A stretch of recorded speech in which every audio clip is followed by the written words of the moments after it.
Welcome back, everybody. In this video I'll show you the results of how I transformed this kind of static looking zombie groundbreaker into something a little more exciting.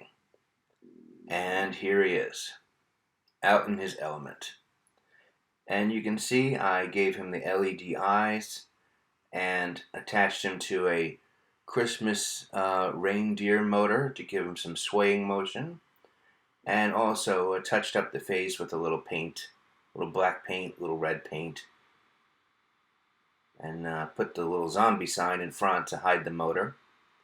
But I think he turned out pretty well. It was a nice little project, not too complicated. Of course, you can see my first video for how I put him on the motor. There it is now. You can see I spray painted it black, and like I said, I put the zombie sign in front of it to kind of hide all the mechanics. The wires I could have hid a little better, but you can't really see them from the street. So all in all, nice little project. Gives your yard a little motion and a little light.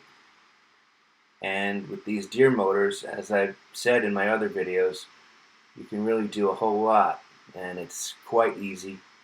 And those things will work in the rain or snow. So that's it. Thanks for watching, and happy Halloween.